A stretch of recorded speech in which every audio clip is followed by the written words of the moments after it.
Okay, folks, I think we are in business. Okay. Thanks for bearing with us in our little computer glitch here, but I think we are back on track. And so I'm going to share my PowerPoint here, and I'm going to go slideshow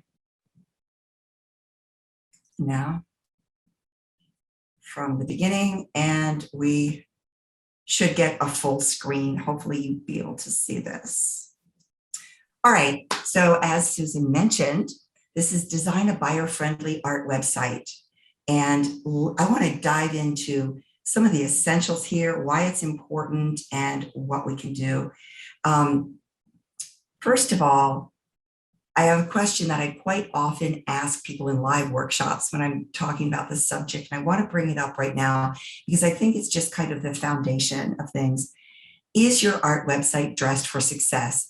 If you remember back in the day, 30 years ago or something like that, there was a book out and it was called Dress for Success. And if you do remember it, it was about people who wanted to either get a promotion at work, get a better job, they wanted to move up the career ladder, that what they should do was dress in the clothing of the manager or start acting like someone who was at a higher level, because it gives a professional presentation and people say, wow, you're ready for a promotion, and they would be more likely to give you the job. The reason that I bring it up here is because your art website has to give an outstanding presentation to visitors who are online. People are searching online, they're shopping online, they're cruising around online all the time, and they're looking at art, and they want to buy from professionals, not amateurs. So you will be positioning yourself as a professional, someone who's ready to make a sale, someone who is completely organized, that they will ship on time, that they will do what they say, that they will provide the art that is being considered. They can answer questions, you're totally accessible. All of these things are so important because then you will gain the trust of the person who's interested in buying. Now, let's move on to kind of the menu for this presentation. It's not going to be a long presentation, but I want to present these 4 bullets up front. And these are art website essentials. We're going to just go over these real quick, and then we're going to go into each one of them and just dive a little deeper and show you some examples. First of all, again, this is part of that professionalism, is to give a great first impression so that when I land on your site, I'm going to say, wow, this is really interesting. I want to know more. You're going to draw me in.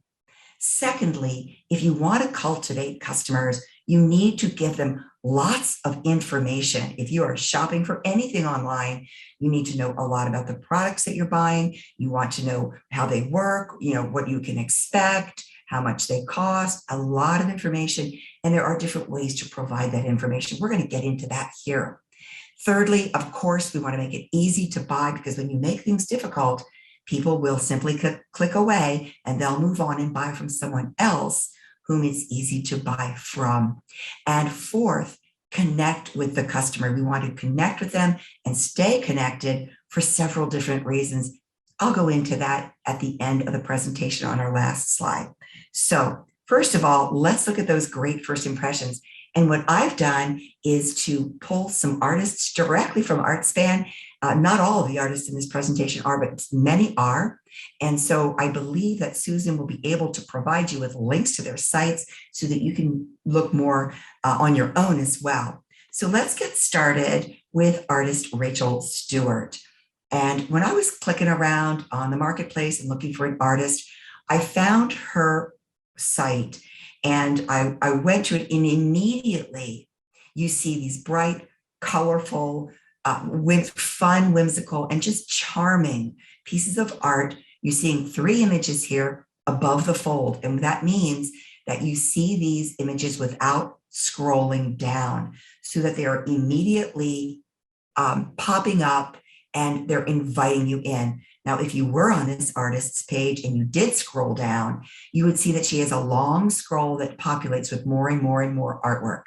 And so that it's just like her whole collection is just being served up immediately. That is not a bad idea, because you want to grab people within the first couple of seconds. Now I want to take a look at another artist who's done an equally good job, but hers looks quite different. This is artist Thyra Moore. She's also an Artspan artist, and you can see her website is a little calmer, a little more sedate. She's got a bit of a different homepage, but the very first thing that she's letting you know is that you can see collections by clicking on an album. You're seeing those 3 abstract works. You know the kind of work that she does. This is a very consistent painting. You know that she does dimensional fine art because she tells you that immediately. And what you can do is you can click on any of these images if you want to see a particular series. So that's an invitation for you to enter through one of those portals into her site and start looking through her collections. But I also want you to take note that on the left-hand side, the first collection you come to is new paintings. And this is a great idea because people always want to see what's new. If they're in a store, they want to see what's new. If someone's unpacking a stock box, they want to see what's coming out of it. They want to be up to date and find out what you're doing right now. So this is a very exciting invitation for a visitor to step in and to look at any of those and hopefully continue to look through the site. Now, the third example, also an Artspan artist, is Michael Hartstein. And he's an artist that I know, wonderful person who's just very interested in sharing his art with the world. And he's got some great ideas on his website. You might want to click around and check out some of the different things that he's done. Very, very smart art website building. But I want you to notice that on his website, he invites you right into his online art gallery. And if you were to click on this video, the door is open and it gives you a 3D video tour, which travels through the space, showing you various pieces of his work. I think this is an excellent example of giving that really professional presentation. Of course, he's got himself up above, so that you know he's really the artist. It kind of familiarizes you with him, but it's telling you by going to this site that his work is worthy of being in a gallery, that it's gallery type art. And so people will think, well, he's certainly a professional. So these are 3 different ways you can present. I know as we go deeper into this webinar, when Susan joins us again, she's going to give you some examples of how you can start using different home pages because there are options available on Artspan. Now, the next bullet point is to provide lots of information. And I've got to tell you, this is something that many, many artists simply don't have. And it's a real shame because people might want to buy, but they either can't figure out how to, or they don't have enough knowledge to make that purchase. What we're doing in presenting our work on a website is guiding that customer through from the welcome all the way through to the shopping cart and to allowing them to check out. So we want to give them information. We've got visual information. You're a visual artist, so obviously that's super important. We want to look at your work. We want to look at all kinds of views of it. We want to know about you, descriptions of your work, prices, and more information. Now let's get down into each one of these bullets. First of all, visual information is so essential. So what I did was I jumped on Heidi Carlson Rogers' site. She's another Artspan artist, and she has large works, which are mixed media, and they're quite fascinating. I grabbed this shot from one of her pages of this piece of art, and she's literally showing all of these different views so that you can see all about her artwork, closer up, farther back, how high it hangs on the wall, how large it is, the fact that it touches the floor. We're getting all kinds of visual information in here. Super important in making that buying decision. Now let's move on to another example, which is visual collateral that's in the way of detail shots. When we look at this up-close photo of Blue Fire McMahon's sculptural owl. This is a ceramic piece, and you can see her every tool mark, every part of the texture that might have fingerprints, where she's painted, how the work looks up close, the texture. It shows the workmanship. If you have a complex surface in your work, this is really, really smart to show people how complex it is, how much work went into it. And so detail shots give us that really important information, and we start to understand it more and feel that we know what we're buying. Work in progress is another really helpful way of showing people, how is this made, especially if it's not a medium that people automatically understand. So maybe you're going to have your work on the easel and you're going to show it, or you could even have a small video in part of your website. In situ room views are super helpful as well. I'm going to back up a couple of slides, and we're looking at Heather Davis's 2 pieces, and you're seeing them in a room. What a beautiful way to showcase artwork that is not only showing the art, but it's showing in a room that would be appropriate, and it's showing the scale of the work. When you show in situ work, what the people are learning is this an accent piece? Is this going to be the focal point of the room? How large is this compared to other things that, are knowable, like a chair, curtains, and so forth? But the other smart thing that this artist has done is shown 2 works of art together. So without any words, what is she telling us? These look fantastic together, and you need to buy both of them. It's a great way to sell groupings, and it's a great way to encourage people to make another purchase if they're only buying one. So let's go back to that slide about the visual collateral. And I want to make a special note of the Artspan augmented reality tool, which comes with your Artspan website. And that is a very useful tool that's going to help your customer take a picture of their own space and place your work at scale in it to find out exactly how it will look in the place that they're thinking of placing it. Super helpful. And we can discuss that more with Susan when we go into the back end of the site. The next thing is artist information. Now, here's a great headshot of my friend Peggy Farron, and it's obvious that she's a photographer. I love professional headshots. It's just part of that whole professional package. And you also want to tell them, is there a concept or a cause behind your work? What is it that inspired you to make it? Is there a special technique that you use that they should know about that will add to the perceived value of the work? You'll want to include possibly an artist statement. Many artists will do this. And you can learn how to do an artist statement online.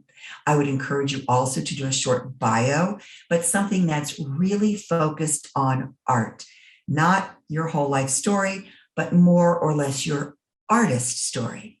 Then you certainly could add a CV, which stands for Curriculum Vitae. And in Latin, that means course of life. Now, your CV is like a resume for an artist. It's not going to have other positions that you held before you were working in art or things that are not related to the industry. They will be solely about you as an artist, and you can find examples of CVs online. They might include any experience that you've had teaching, maybe a degree that you have, exhibitions you've been in, collections, your exhibition history, and so forth. We'll take a closer look at an example of that later on. The next very important information is right on the product pages. This is where a piece of your work is being shown, and this is where your checkout process would be. So this in the hierarchy, it'd be below the collection page, and that would show just a piece of art. Now, I've chosen Richard Arstein's website. Again, he's an Artspan artist, and I really liked this example of the full page that I've done a screen grab of.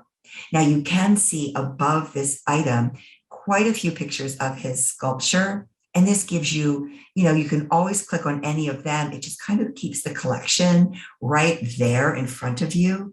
But if you've clicked on this particular sculpture, you will notice that on the photo, there's 4 dots. And that means that there are multiple pictures of this particular sculpture, and they're going to go do a whole 360 around the sculpture itself so that you can understand how it looks from all sides. And that's going to be great visual information. But look at the amount of written content that he has here. I love full and really robust product descriptions, because when I'm reading about this as someone who's not familiar with your work, it's just going to give me so much more that I can appreciate your work more completely. I understand everything about it. I know about this particular piece, and it's going to help me on my journey to that shopping cart and to clicking buy. Your price should absolutely be on this page as well. If you do not put your price on, then you cannot expect to sell. That's just 101 online sales. Let's look at the last bullet I had on information. And this is what I call the FAQ page. It could be a page that's called how to buy, something, like that. This is where you can answer common questions about your work, and people can read them in case they want to know more. And here are some of the things that it might include. How do you purchase? Do you offer only originals? Can they also buy reproductions? Are they framed? Are they ready to hang? Obviously you're going to have them check out through the shopping cart, although you technically could do something else, or have some kind of terms and policies there on how to buy.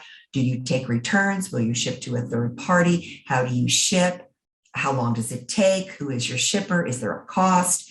Perhaps even how do you install the art? Are you including a picture hanger with it, or something else, a base for the sculpture? What is included? And even information on how to take care of the item. Can you hang this in the light?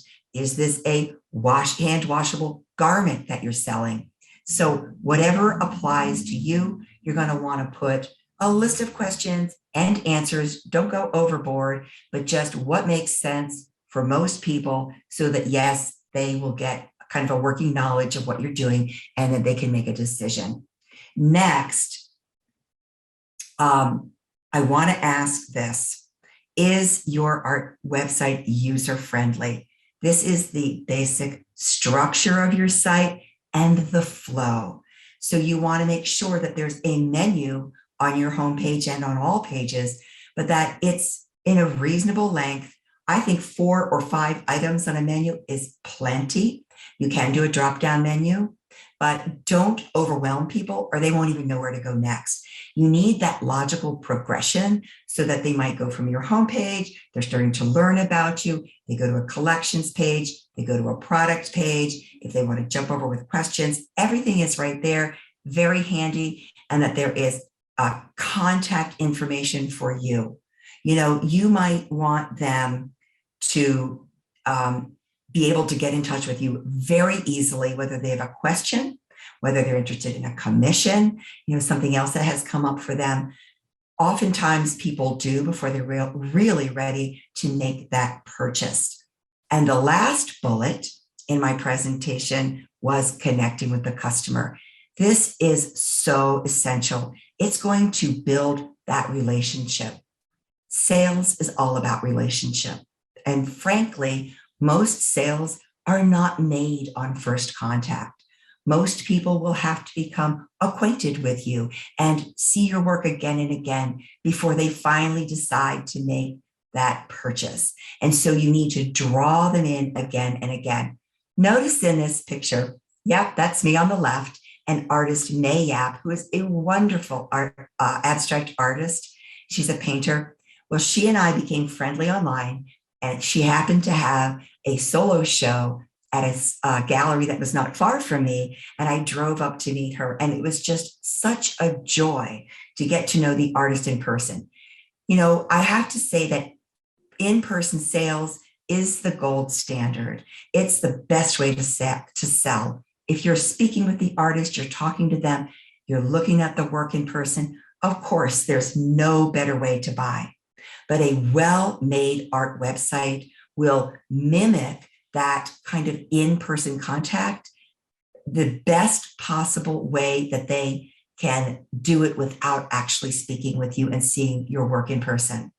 So we want to provide that outstanding customer service, absolutely get right back with them, gather their name for your subscriber opt-in, and then start your regular email campaigns out to them to keep them in the loop.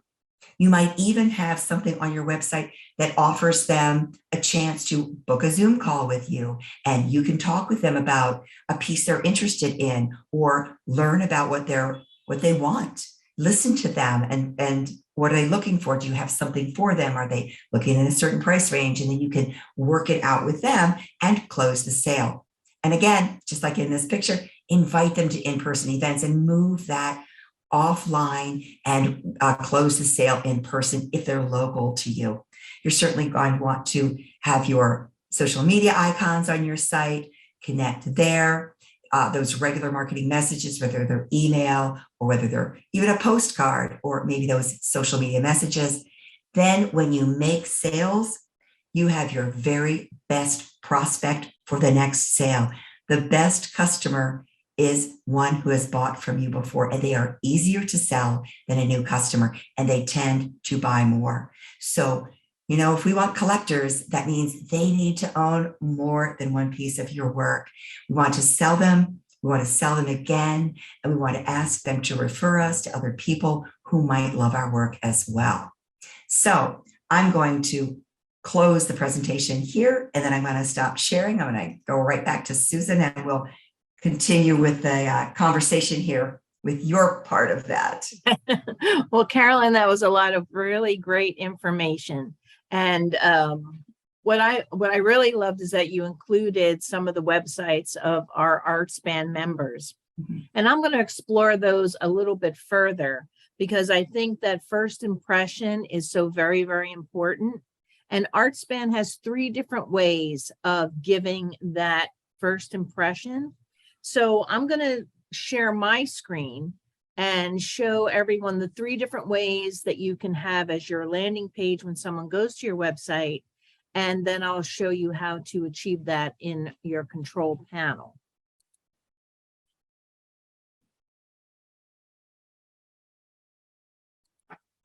So I'm going to reclaim my hostess status.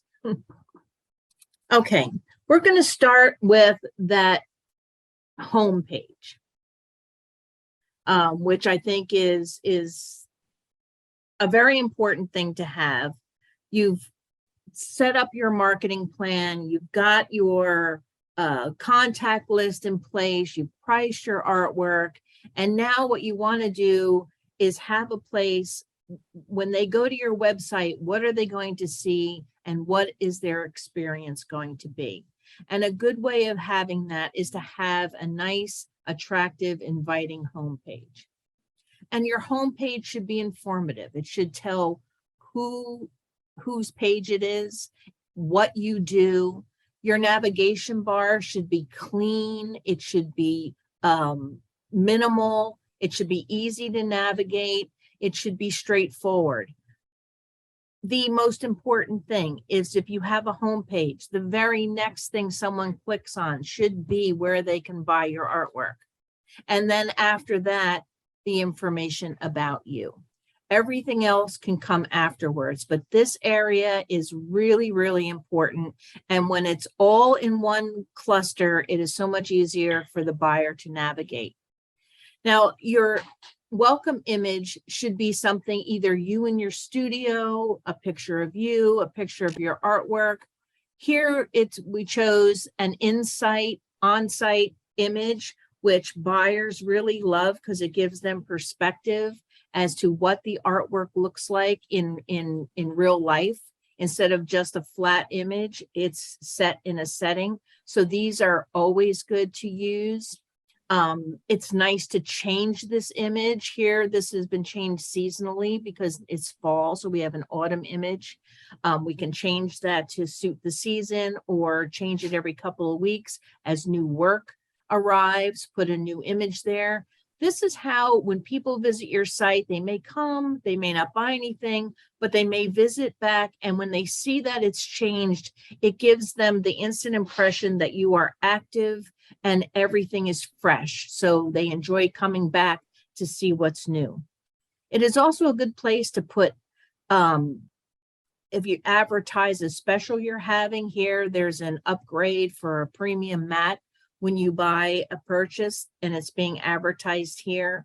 And also a link to get on the mailing list, which is always very, very, very important.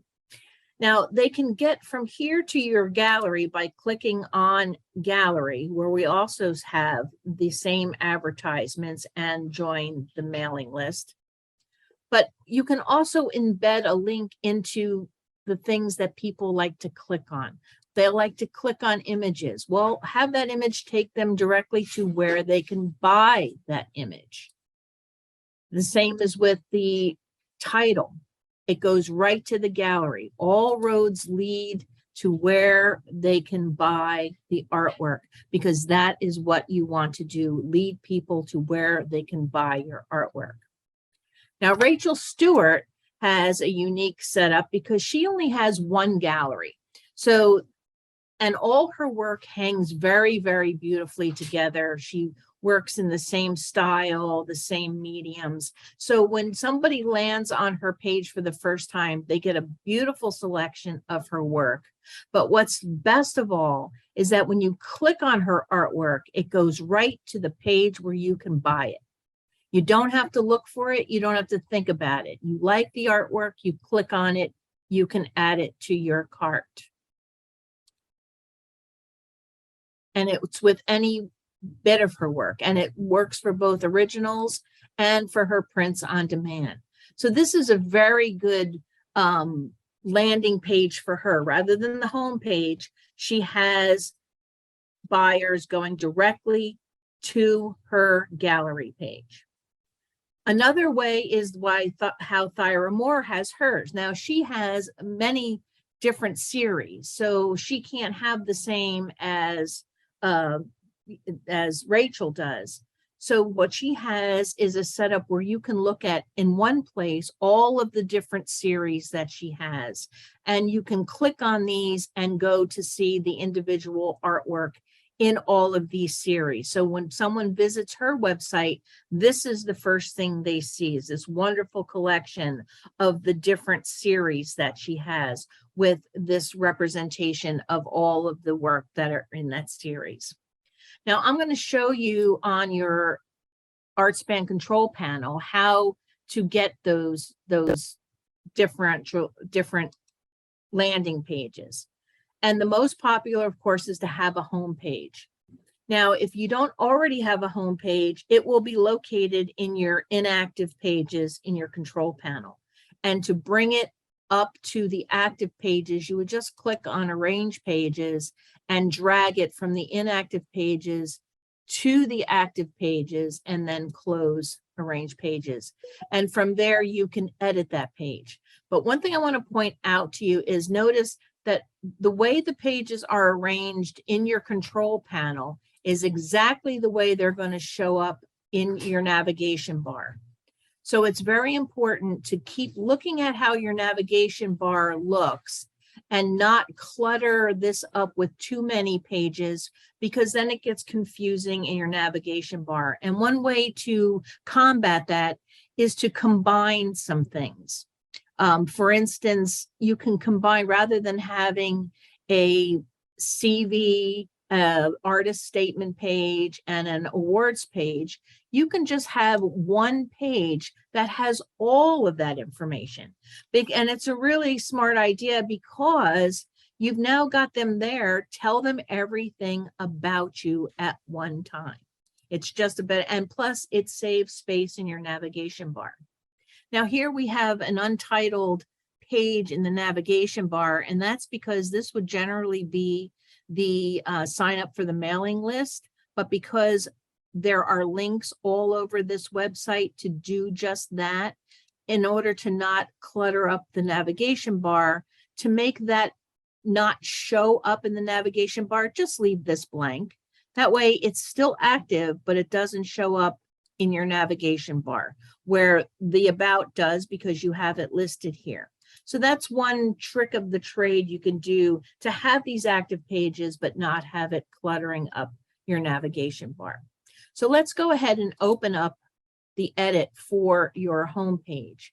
Now, the heading part, we will go over how you change that in design. When you edit your home page, you edit the body of work here. And this is where you would, if you wanted to change the picture, you would just highlight it and click on to insert a new image. If you wanted to add a video and wanted to replace this image, you would click on the icon for inserting a media. And then you would just put the address of that video, either from YouTube or Vimeo, where you have that located, and it will get embedded into that home page, very similar to what Michael Hartstein has here. This is embedded into his home page.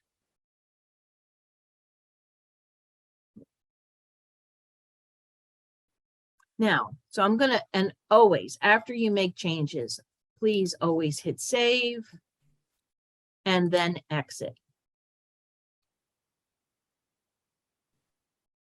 Now to edit the other, the header, go to design, click on customize this theme.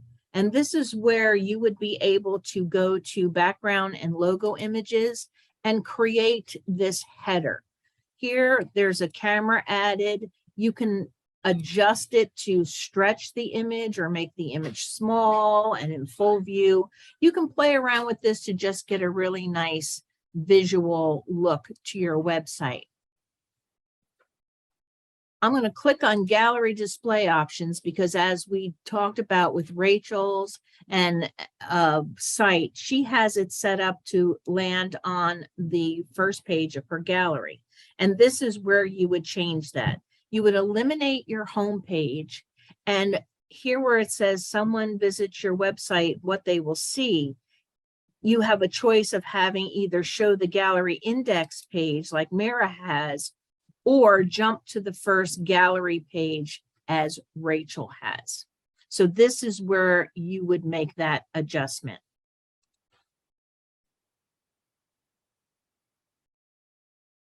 I'm going to stop sharing. And so I hope that was helpful for anyone that's looking to do something similar to what these artists have done. Do you have anything to add to that, Carolyn? You know, I actually have built Artspan websites, so I do know the back end of your site, but I think it's just so helpful as a reminder that you're showing how you manipulate things and how you move them around. It's easy to forget. You might build something and go, oh, you know, that was 6 months ago. I haven't done it lately. And you're always adding features. There's always something new. So I think the more familiar that you become with the back end, and this is just a little taste of it, it's nice to just present a couple of simple things to do so that we're not overwhelmed. So I thought that was a great tutorial. Well, I'm hoping that everybody will go in. One of the things I recommend highly is to visit your website as if you were a buyer. Don't go to your control panel. Go to your web address as if you were a buyer and evaluate your own website.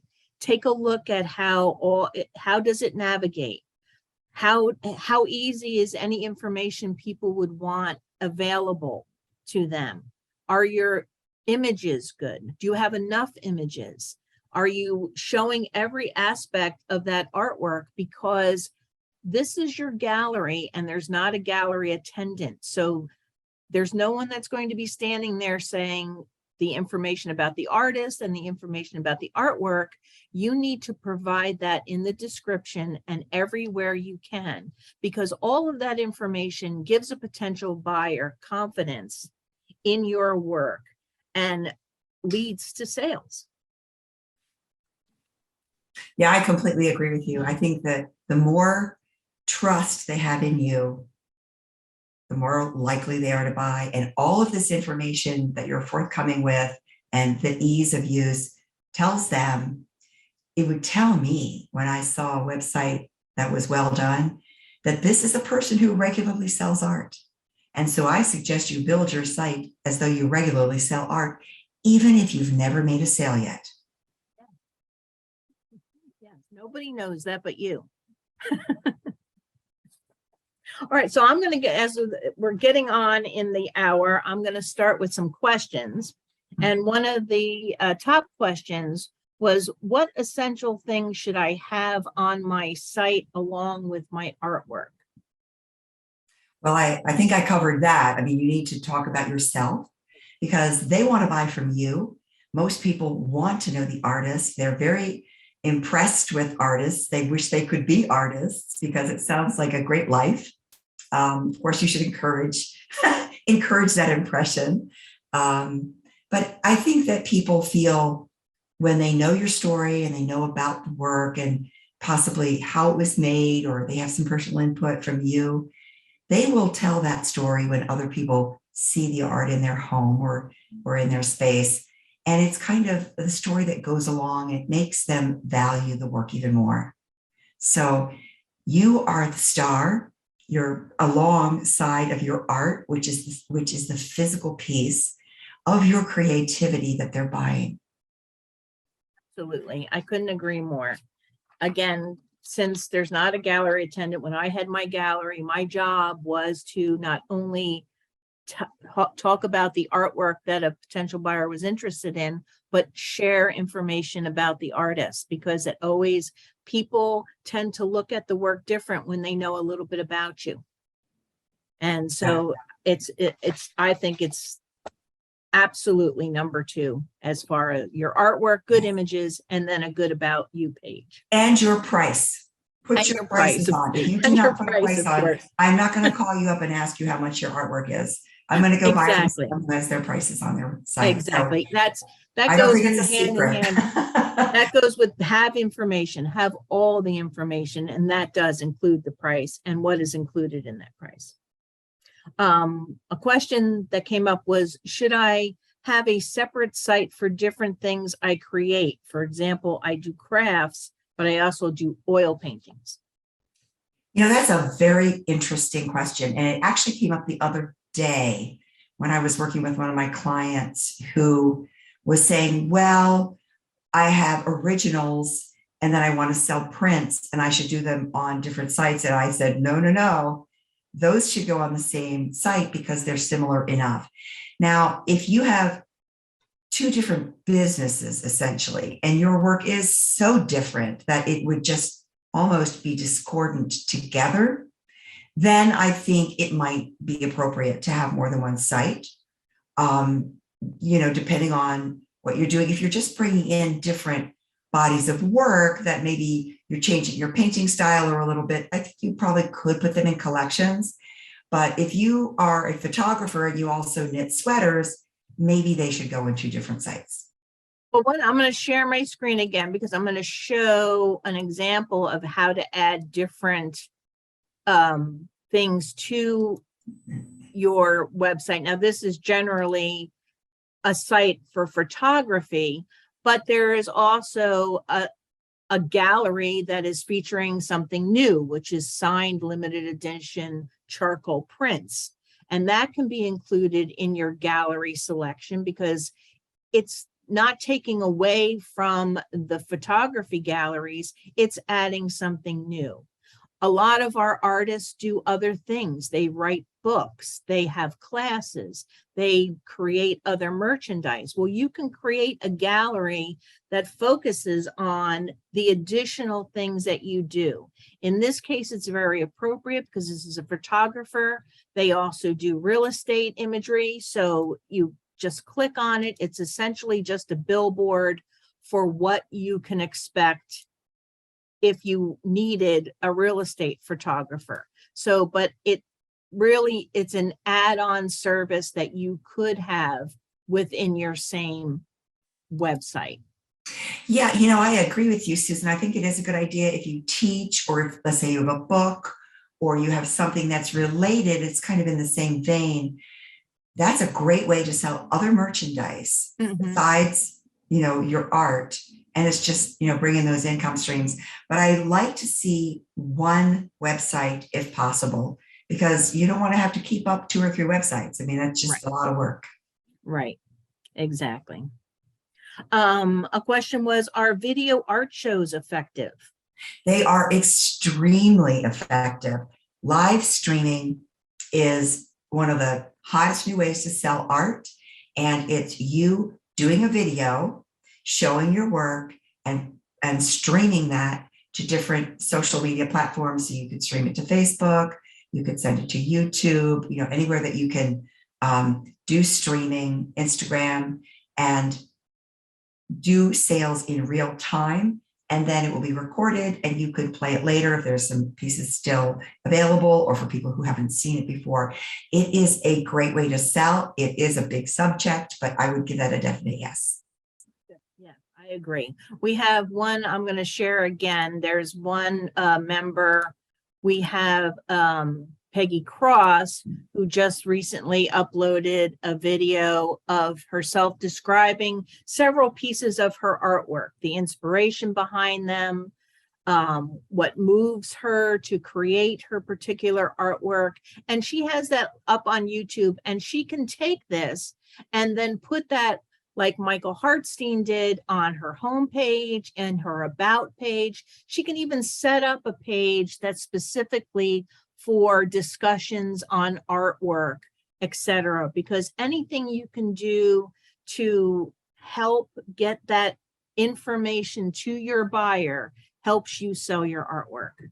Yeah, I think video, I mean, is everywhere. People are very attracted to videos. Keep them fairly short. If you have any kind of a video on your website, maybe about your technique or whatever, 2 minutes, 3 minutes max. I think people don't want to watch a 25-minute video, but they will give it a few minutes to learn more about it. So be concise, and show how you do what it is that you do, or show your art, explain what you do, and let them meet you as an artist.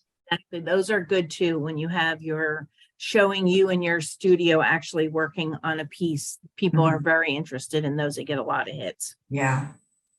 Another question I want to bring up that we had is, should I have artwork that is for sale and artwork that is already sold together? You could certainly mark it sold or put a red dot on it. I noticed on Rachel Stewart's site that she did have a piece that was the original was sold, and yet she had prints available. So if you're doing that print on demand, absolutely. I also think it's not a bad idea it kind of primes the pump that looks like, oh, people are buying. Yeah, this person is popular. Other people like them. That's not a bad thing. The one thing I wouldn't like to see is a whole collection of work and there are 10 sold and 2 available. Then everything looks picked over. So then you might want to reconfigure your collection and show more recent work that is available.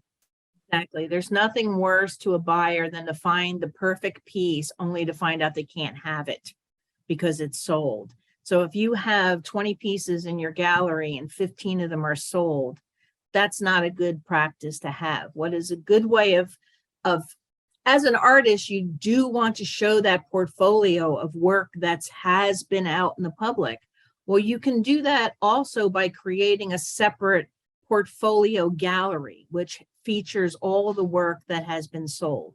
If something is recently sold, yes, keep it in the gallery for a little while, but don't keep it there for years and years and years. Move it into another place where people can go and see work that you've done and that is already sold, just to get an idea of your portfolio. Yeah, I think that's sound advice. And I think certainly you do want to show some work that maybe they would like a commission and they've seen something you have sold.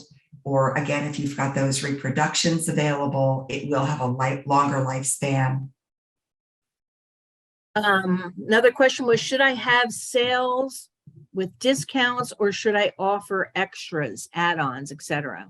I think that's a great question. And I actually really like the fact that you had two options.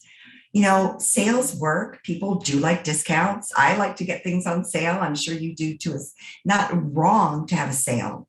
And you might do that once in a while, maybe Black Friday or whatever time of year that you want to have a sale, announce it, run it for a while, and then stop. Don't always have a sale going on because then it devalues your work. People will think, well, I can always get a deal from that person.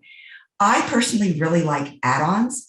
And I noticed, Susan, that you were showing the example of your own homepage, that you had a coupon code that upgraded their mat selection. So it's giving them that extra little goodie. So maybe if you're, including something with the purchase, and you certainly might want to include something like a certificate of authenticity, but you might add something like, well, here's an art book that I did, or something as a special add-on, maybe for a limited time.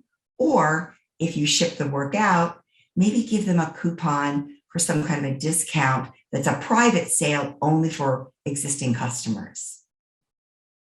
Good. And our last question is from a sculptor. It says, I'm a sculptor. How can I make my site more buyer friendly? And this is an issue that sculptors have because just by, because of the medium, people like to touch it, feel it, see it in person. So it's a little more difficult to express that in a two-dimensional form. Well, certainly a video showing, a 360 around the sculpture, showing the work in different settings. I think a video of the artist making the sculpture would certainly be helpful. There are even expensive video programs that go into a virtual, 360 surroundings.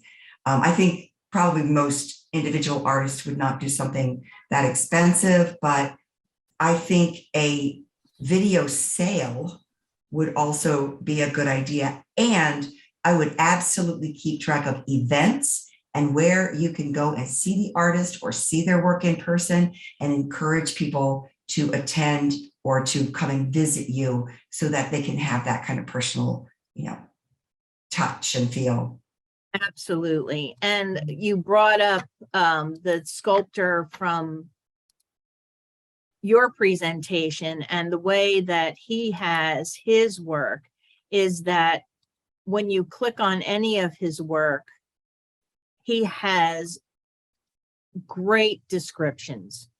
He tells everything there is about the piece, the process in doing it. He has many, many views, which is a good idea to do so that people can, if you can't touch it in person, at least verbally, you can get the idea in writing of the experience of actually touching that sculpture without touching it. And like you showed in that ceramic piece, details, show the details, all the intricate carvings and things like that can certainly help a sculptor sell something to somebody who's not able to see it in person. Right, right.